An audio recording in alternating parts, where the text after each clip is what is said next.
So once again, good evening to all our participants this evening, presumably mentors. If you're here for the coding session, we moved that to 8 o'clock this week as we had a specially arranged mentor session for this evening.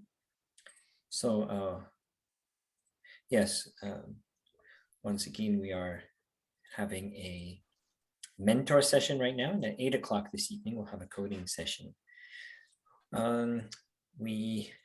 For those who have just joined us, we're recording the session, and we'll be very happy for you to ask questions throughout our discussion this evening and have, well, we have a few topics for you. I'll just put up my shared screen.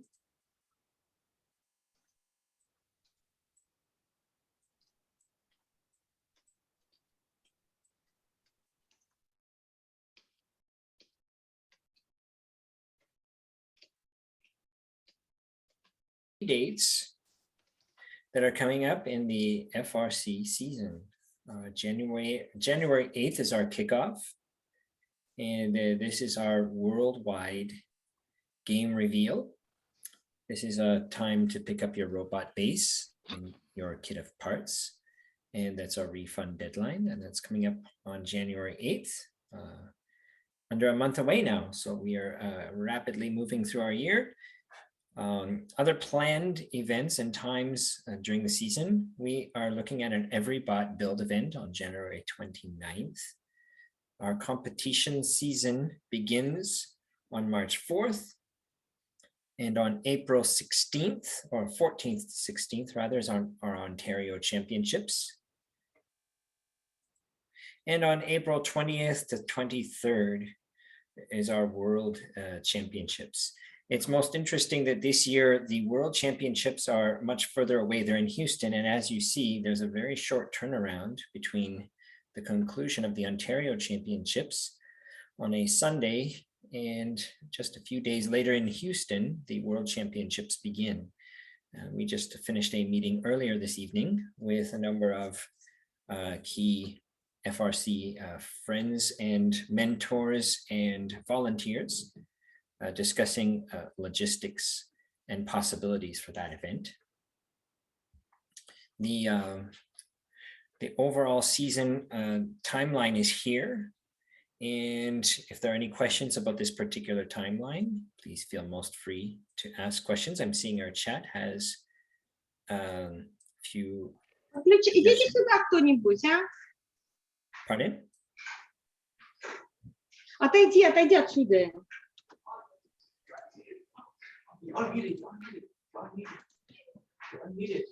Что?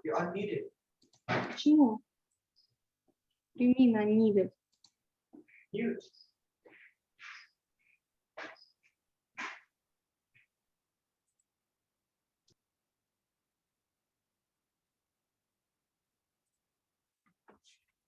Okay, so there's our FRC season. There was a note in our chat suggesting that participants may put their team number in their name. That would just help us to understand which teams are here this evening. And I'm just looking at the chat again. I'm not seeing any questions about the particular timeline at the moment. But I'm sure we'd like to hear from teams any thoughts or concerns or questions for the season coming up. And we will see where we are as a group as we go through the just a few slides here, and we'll move into some general discussion. All right, so this is more or less well-known information, our January 8th to April 23rd schedule as outlined here. The build season coming upon us, and I think we have a few comments coming up here in our chat. So we're going to take a moment here to pause and speak about them. Just in general, our build season and competition season and post-season are all sort of framed this year in the context of our uncertainty around lockdowns. And there are a few comments now coming up in our chat. So there are talk of lockdowns, a school board pulling our plug on traveling, talk of lockdowns on schools again, and what's the plan if the schools are asked to return to remote learning after the holiday break. And also for those with the computer programming questions, we'll save those for 8 o'clock this evening as we've rearranged our schedule for this evening for this special mentor session. So the GitHub questions, we'll work on those at 8 o'clock. So here, what is the plan if schools are asked to return to remote learning after the holiday break? So we do have a few contingencies that we have discussed. First of all, maybe I'll just show 1 or 2 more slides because there's not a whole lot in this little presentation. I think something that will inform the planning for individual teams is our First Canada COVID policy. I'm going to post it in here. It was designed to maximize the chances of teams getting permission to attend FRC events this year. And we are well aware of recent news event. This COVID policy is actually a collection of 20 sub-policies that was developed over about 3 to 4 months by our COVID task force.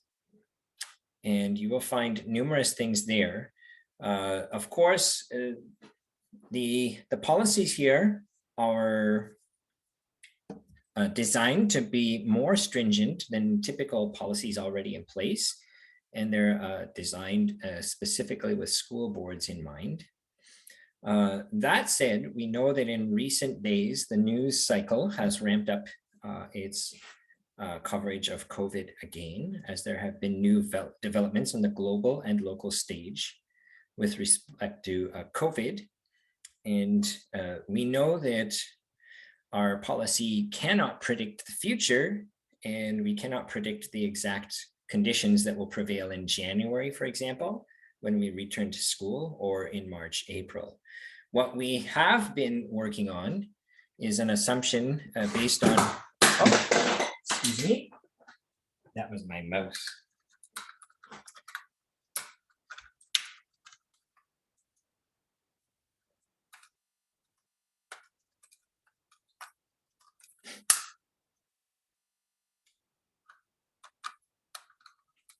Slight technical issue here, my mouse just fell. Okay, we have been working based on the assumption that or at least on the guidance that we received in September and October, that we were not intending to go to lockdowns again. And now we do have some recent news that has called that into question, shall we say, and that's perhaps the background to some of these comments here. So we'll try our very best to address all of these questions here. So for example, what's the plan if schools are asked to return to remote learning after the holiday break? At the moment, First Canada is making, our plans are based on running an in-person season. Our recent news events have not affected large regulated environments, such as those that you would find in an open space like the robotics competitions. And our mask mandates, our cleaning policies, and numerous other parts of our COVID policy. We can take a look at all of the different policies here. Some of these are 2, 3, 4-page documents. We have made every effort to have an extremely comprehensive set of policies. So from the point of view of First Canada, these are our COVID-related plans. And again, no one person can predict the future, but these ones were made with the very most stringent and yet reasonable measures put in place to maximize the chance of our robotics season. So that said, there are many questions that will come up that may require us to predict the future. So there are some things that will be difficult to say with certainty. Suffice it to say that for all previous developments, First Canada has put a lot of time and energy into maximizing the chance of our teams having a great robotics season. So for example, what's the plan if schools are asked to return to remote learning after the holiday break? One of the biggest things that might come up is the pickup of the robot kits. And for example, if that happens in the past, it has been discussed that we may have to have alternative ways to deliver them. They may have to be delivered individually to mentors or coaches and the like. That's the most immediate possible contingency we may have to come up with. And I'm sure we will have communication about that on our program updates if that were to happen. But again, we are not quite sure what's happening after the school holidays at the moment. So let's just see here. Mouse toss, a new game hint. Oh, excellent. Good, we can work that into a, a new game idea. Excellent. Okay, so talked about lockdown in the schools again. Again, this is talk. We're not sure how far it's going. I haven't seen anything official yet, but I have heard several individuals commenting about announcements at their own schools. So I have a question. Sure. Hi, it's Yana. So William, our current situation at Rainbow District School that we've been informed is that at the moment they've suspended any trips that have been previously approved that are not outdoor masked events. Wow. And we are proceeding, our lead mentor and I are proceeding with, full steam ahead, hoping that things will resolve by the time we have our first event. But we also are very conscious of the kickoff deadline for withdrawal from the season and so on. And that's what clearly we can't make predictions that far in advance, but we want to have some ideas of if there will be some allowances made, if there's a partial refund that will follow if we withdraw late and things like that. So that's what I'm wondering about. So at the moment, as far as I'm aware, the refund deadline is largely dictated by conditions at first headquarters in the United States. And it's not something that is 100% under the control of First Canada. And hence the date is a little bit early compared to the season. We still do have a few weeks before January 8th. And last time we were getting the fourth wave. Most fortunately, it started to draw down fairly quickly. And it's my very ardent hope that by the end of the holidays, we'll see a clear downward trend again. You just never know how it will go. So I think for all the teams who are present here, and it would be good for us to make sure we know who is here so we can make sure that everyone has been adequately informed. It's a very good time to reflect during the upcoming holidays. And in the remaining days before the holidays break with your school officials, what is the best and most prudent approach with every bit of optimism, pragmatism, and just a little bit of good luck? We'll see what will happen with our season. And that's all we can do. None of us can predict the future. And each team will be responsible for making the best possible decision based on all the given information, with every assurance that First Canada will do everything possible to make the season a success for everyone.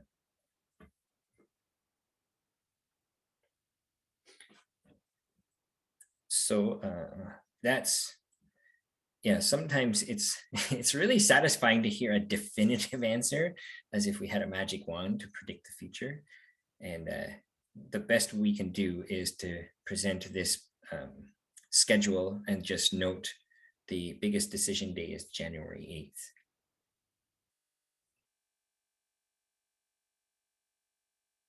And that said, just to be clear, in case some of the mentors were not at previous discussions, the refund deadline is, that's one thing that's definitive at least.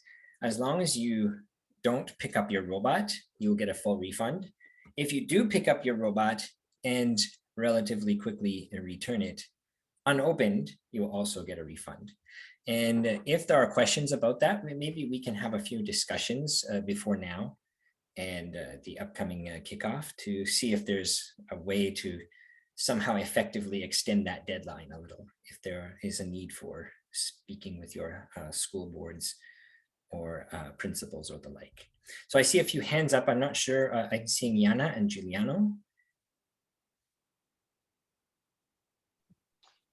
Yeah, hi. Can you hear me okay? Yeah. The deadline, refund deadline, is that more based on, you know, Ontario's situation or cases that we have in Ontario, or is that refund going to be based on a US, Canada kind of decision? I think the refund deadline is, if I'm correct, and Paul can correct me if I'm not quite correct, but I think this is something that's not necessarily related to COVID. It's something that was in place before that. Is that correct, Paul? No, I think it is a COVID related thing. That was never the deadline for pulling out was previously around December. In previous years was around December the 5th.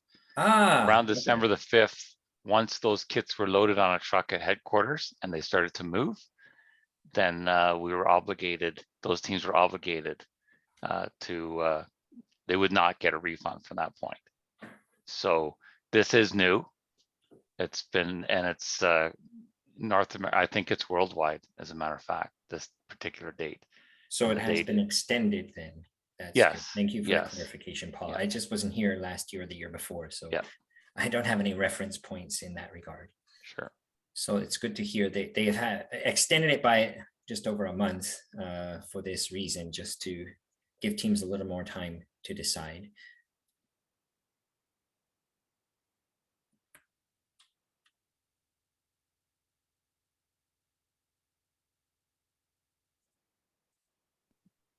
Thank you.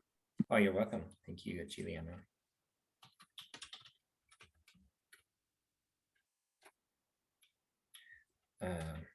Just a moment here.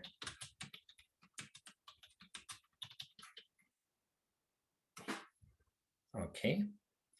Checking in the chat here. I'm not seeing any new questions. I may go to one or two more slides. There are not too many more in this evening's slideshow, just to cover some basic topics concerning our season. That's our season in a nutshell. And I think on a regular year, we'd spend a little bit more time on this. It's simply that our focus at the moment has been just concerns about getting our season started. And that said, if there are questions about the build season, the competition season, or the postseason, please feel most free to ask. Just something to keep in mind, we're worried enough about January 8th. Once that has passed us, then if all goes well, on the final weekend of January, we will have something called the Everybot build, and more definitive announcements will come closer to the date, perhaps just after our build, or sorry, our kickoff season has started. This is a weekend event allowing teams to work with a NASA-designed basic solution to the 2022 robotics game at Humber College. And it's anticipated to be an in-person event at the moment. And designs and cut lists and all the parts you would need to get a basic robot with minimal gameplay into the game would be presented to your team. And so in theory, by the end of January, you'd have a working robot that you now have 4 more weeks or so to get modified and tested before you actually try it out in competition. And there's the Everybot. So it's something just to keep in mind, and we'll have more about the Everybot shortly after our build season begins. We have had a few meetings already about this with members of the community. The World Championships are in Houston only, and that's been mentioned this evening. At the moment, it's 16. We're still pushing for 17 teams in Ontario will be offered places at the World Championships. And there's a quick turnaround anticipated from Ontario to World Championships, and we had extended consultation about that this evening. We would love to hear from teams about their tentative plans for the World Championships. And if you'd like to be part of the conversation around logistics and planning for this, there's a conversation on Slack. And here's the link. I'll just put that in here to the meeting. There's a Slack link.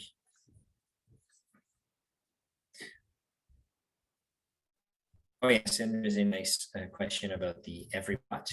The EveryBot does involve a default drive kit sort of chassis. So if you ordered a drive kit from Andy Mark, basically if you've ordered the default chassis for this year, by either not canceling it or otherwise, you will be very well suited to joining the EveryBot build. So there's our World Championships. And there's one more sort of notice here. I'll see if I can also put this up on the chat. There are some approved devices and rules for the robotics season. I'm just going to put a link in here, and you may want to read this article if you're looking ahead in terms of robotics control systems, cross the road electronics. There's something called a carnivore. Never tried that one before. Robot cost accounting is different this year. Pre-kickoff work. There are some details about the pre-kickoff items. They're going to go back to approximately the same as they were in 2020 for those teams who were around at that time. And a complete actuator controller list, Talons and Jaguars and Sparks and the like. So this is all in the chat there. And we'll see if we can save the chat and put some links in our YouTube video description. So that will help. Now, will the RI3D build event supply motors? We're having a hard time ordering motors. That's most interesting. The EveryBot event will, there's going to be provision for the essential parts for the EveryBots to be gathered.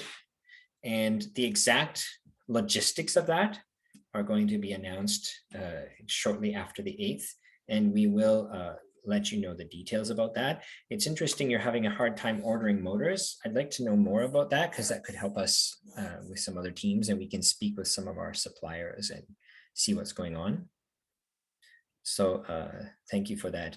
It should be noted though that this is not an RI3D event. Even it's actually an RI2D event because you're going to build a robot in 2 days. However, the RI3D event is usually put on by university or college students who have 3 days to build the robot and then document the process, making available to teams a number of effective or not so effective ideas for the build season at hand. The EveryBot event is a little different because it's being done by NASA, and they will provide the plans and the materials. And so your team will build it in 2 days with an established set of drawings, plans, instructions, and the like. And it's a great way to build up the team's capacity again in a year when many teams are down in their numbers of experienced students. So that's just a little distinction about the RI3D versus the EveryBot event. Good. Okay, I think we're probably close to the end of our slideshow. Yes, that's probably it. So just to summarize, we have talked about our key dates, and we had a fair amount of discussion around January 8th, noting that no one can clearly predict the future. Our season in a nutshell hasn't been covered in as much detail as we might otherwise do. It will be driven by questions in our chat here. The COVID policy was covered, and a link for the COVID policy has been shared as this will be the best tool for teams, especially those that are working within a school board and want to show to the school board that a comprehensive set of measures has put in place to make these events as safe as possible given the circumstances. And also noting that at the moment, large events in sporting arenas have not been curtailed or canceled. I'm hoping that will stay the same way. Then the EveryBot, we don't have details. I'm seeing, for example, NASA will provide materials. So there is going to be a materials list. And one thing I'm not sure, and maybe Paul can correct me, I'm not sure about the exact details about how we're going to procure the materials. Are the teams going to show up with the materials, or are we going to sell prepackaged sets of No, materials? we're not selling anything. So that's So- what will happen. Okay, now to clarify, there are going to be a set of dates in January where NASA will reveal the designs and then reveal the cut list and so on. And once you have the part list and the cut list, then you will be able to procure the materials. And it's usually designed so that you can get almost everything you need from something like Home Depot or other very commonly accessible stores. Exactly, yeah. Good, so that's a clarification about the EveryBot there. Thank you, Paul. We talked about the World Championships, Houston only, and then the robot rules to know before the season, and we put a link for each of those in the chat. We received a few questions about preserving the chat, and we'll see if we can post that up on our recorded video here. And we would really love to know or hear from the teams about your plans this weekend, or not this weekend, sorry, your plans this season, and any additional questions you may have, any assistance you may need in finding the right information or in getting support for permissions to attend various events or anything at all related. So the floor is completely open now for any additional questions we may have with regards to the upcoming season. That's a good idea, Yana. Getting through the final week of teaching. There's always a crescendo as we near the holidays. You should plan less detailed activities as a teacher as you move towards Friday, or just be very proactive to keep everyone's attention, I suppose.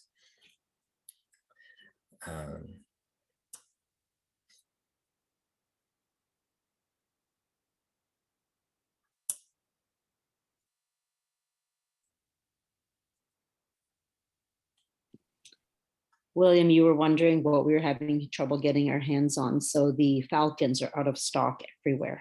Oh, the Falcons. Okay. Mhm. Thank you. That will help to ask a few questions there about what's happening. There are supply chain issues around the world. I'm wondering if that's part of it, or if it's just they were very popular last year and they haven't been stocked up yet. I noticed in the build seasons in the past, several parts were out of stock, and then 1 or 2 weeks later, they came back into stock.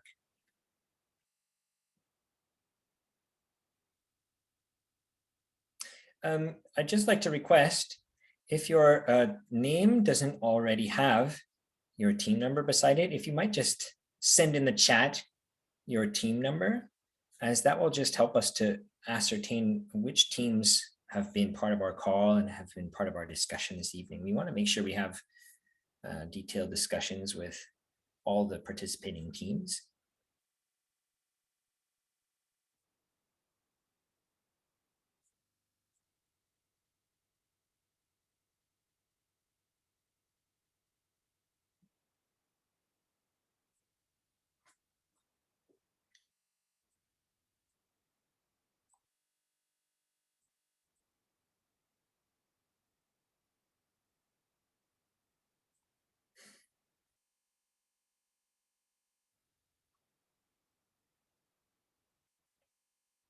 And there we have the EveryBot event, some discussion about the EveryBot event. And yeah, just a note about when you cut your chassis. You would wait for the plans to come out from NASA in probably about the 3rd week of January, anticipating that by the 4th week of January, you'd attend the event.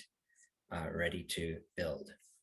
So a timeline will be released at the earliest possible for those teams who would opt to participate in the EveryBot, so that every team may make a good informed decision. I see Paul has a hand up. Yes, thank you, William. In regards to the EveryBot, just to give you some background, it's you can search Team 118 EveryBot and you'll see previous ones. They have told us, and we've had teams in Ontario do them for a few years, but what they have told us is that they try to reuse the same parts each year, meaning that when you go to the Home Depot, as William suggested, with their parts list, you should be able to find those, and they're trying to use the kinds of things that they used in previous years. The reason for using, the couple of the reasons for using a college like Humber College is that they have a shop and students to man a shop to cut aluminum that we may need to make a tool to go on top of it.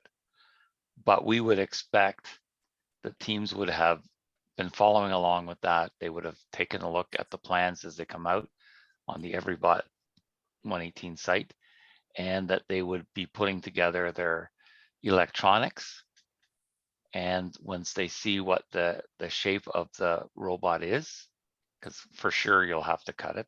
I don't think there's any question about that, that you would then get your chassis built and put your electronics on it based on the information that you're seeing. And then once you get to the event that we're doing the quick build, we'll be working on putting the parts together, and we're hoping to have the students from Humber College do a lot of the cuts and drilling the holes and so forth. The idea is that this was a robot that can be built by low resource teams and still be super competitive in matches, and that if you get it built within a few days after completing the quick build at Humber College, that you would then be able to test it and potentially modify it and make it even better, because they're, again, trying to build it. They're designing it within 3 or 4 or 5 days of the release of the game. They don't get to see it before anybody else does. And then, so then they're putting together the plans and the videos and the parts lists and so forth, and the cut list, so that teams can build that. And with the number of teams that have lost grades 11 and 12 students who are not able to mentor the younger students over the past couple of years on how to do a lot of these things, we're anticipating that it'll be hugely beneficial for a lot of teams.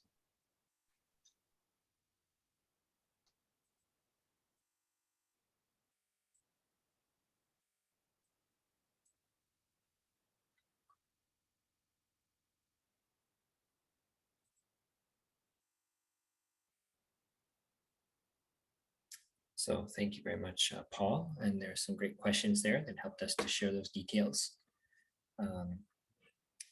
Please feel most free to continue with any questions you may have. We will continue with a coding session in just over 25 minutes at 8 o'clock.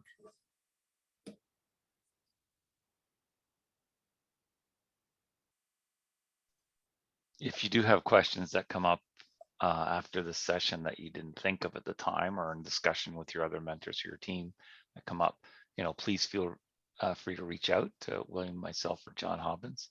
We'd be happy to answer any questions that you might have. And if there's anything that we've gone through that maybe is not clear when you talk to other people, again, contact us again as soon as you can in advance of the January 8th kickoff day. So there was a question here about attendance at the events. Due to the COVID restrictions and in an effort to maintain a very stringent approach, at the moment, our participants in the stands will be comprised only of team members and not spectators. However, provision will be made to have extra cameras and views so that those who would like to view the events will have a good view of the playing field from several angles, not only to help judges, but also to help participants at home. So this is a COVID measure that has been built into our policies for COVID, and that will just help us to keep our numbers down and keep the chance that our events will not be affected by further restrictions. very low. So, and yes, scouting is also enhanced, or at least made more manageable with more camera angles. So the 20 per team cap, including mentors, that's something we may have to just double check in our COVID policy. I don't know if anyone has that handy on the call here. I might just go check our COVID policy quickly about the. Yes, I think it is, William, if I recall. I was looking through that earlier. So 20 is it. So there's 2 events where the max is 10. And that is all listed in, there's a chart that that the COVID team put together listing the maximum capacities at events. The provincial championships, we're anticipating there won't be a limit because of the facility being so large.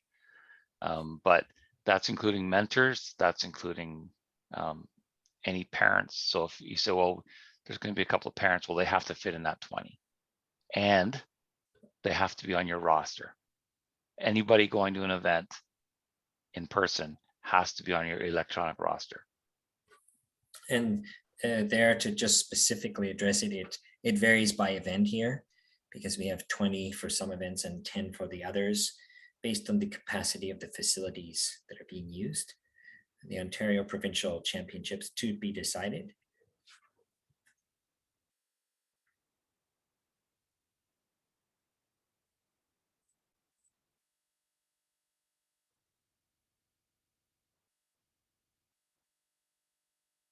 It is worth noting these numbers are not final and will be updated according to timelines, 1 month prior and 1 week prior. So you will want to keep up to date with the program updates, as that may affect the number of participants that you may bring.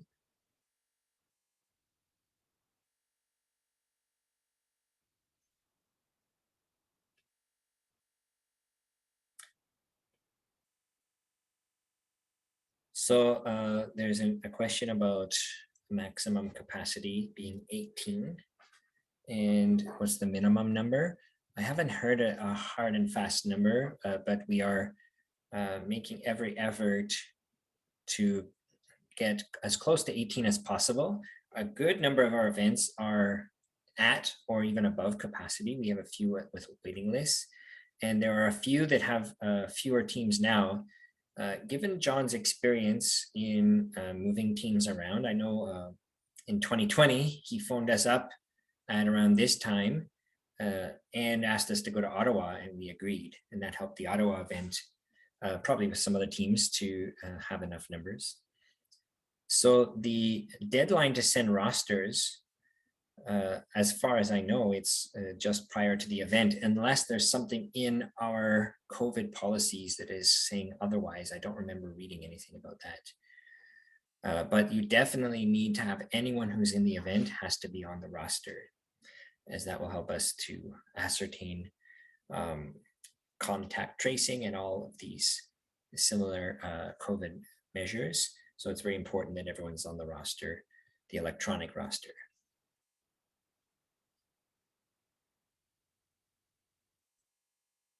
So an interesting comment, though, if we can read into this 1 week prior to the event, so we can deduce from that alone, you would probably want to have your roster finalized just subsequent to that announcement, because that's your final lead into your event.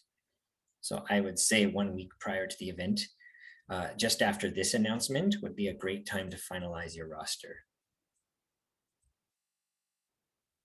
Yeah, and you can put more people on your roster that don't show up. You can't sort of add them at the last moment. It's not very convenient when we're in a lineup, so it's very good to have them done prior. So we can put more than 20 on the roster?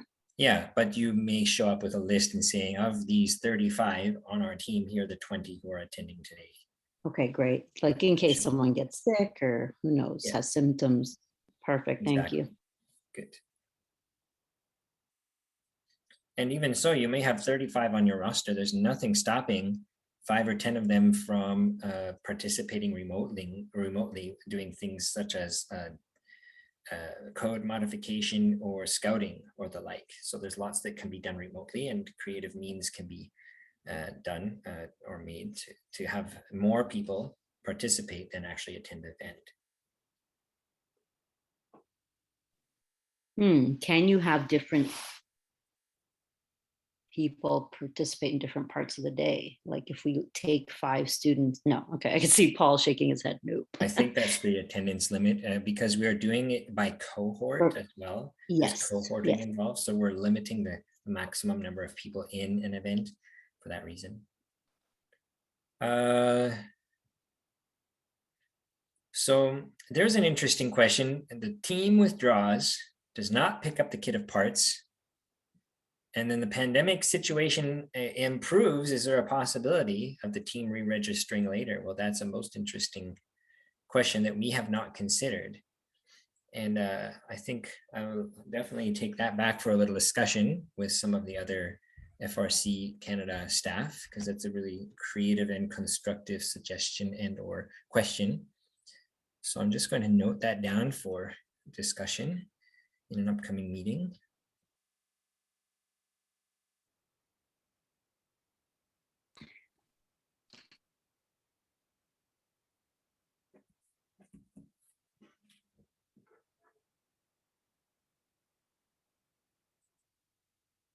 And we have a note from Phil. Thank you, Phil, who's also a member of FRC Canada as a first senior mentor and a volunteer lead in our organization.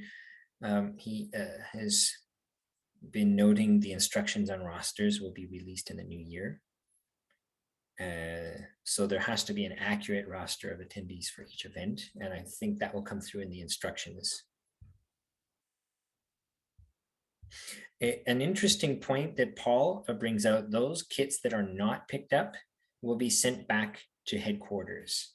So they're not going to be in a holding pattern. So that is a partial answer to the question from Matt A, which is about the team withdrawing.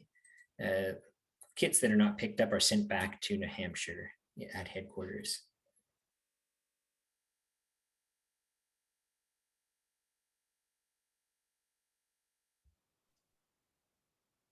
I see Yes, Yana and has with her respect- question.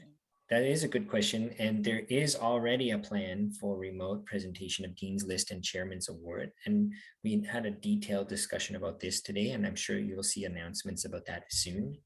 This will help because we have remote judging, and it will help with the timelines of the events. And it will help everyone at the event to focus on having the robotics competition. The interviews for these awards will probably be scheduled prior to the events, and that will just reduce the complexity of event day.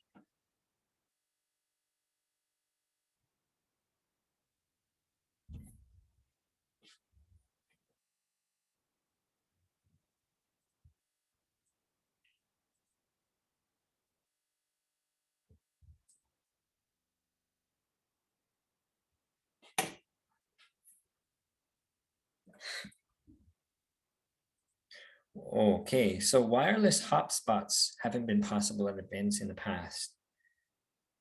So I was actually thinking that through because I've run into that as well. I'm not sure how data works because I haven't always had data on my phone either. I got to cheat when I was at Western because I had Western data already. So at Western, I would just hop out of the immediate area and get data. You may have to have someone running in and out of the event area to do downloads of code or scouting suggestions, or if someone does have data on a phone, maybe that can circumvent it, because I think the wireless only applies to wireless signals, not necessarily data signals. So you may want to plan ahead to have someone to have data to be able to translate or transfer information to and from the event. So I think the reason for the wireless sort of suppression is to ensure that the field doesn't have an interference from wireless signals. So I don't think they suppress data signals, if I'm correct. Thank you very much, Phil, for having joined us this evening. And look forward to seeing you soon, Phil.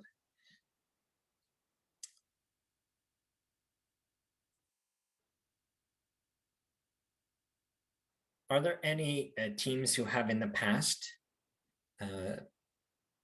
used external data sources and or transfer of information in and out of the event to help with their team?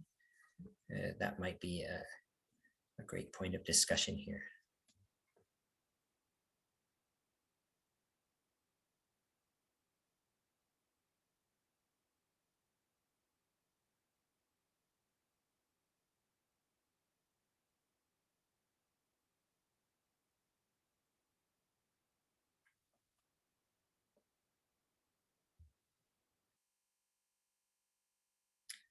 All right, so we are, it seems that we have reached a certain point with our questions. And of course, everyone on the call is, first of all, we are most thankful for your attendance on the call this evening and for your contributions to the discussion and the great questions. If you have additional ones, please always feel free to reach out to us. And we'll be very happy to stay in communication and do our very best to make the very best possible FRC season. And we envision great things on the horizon.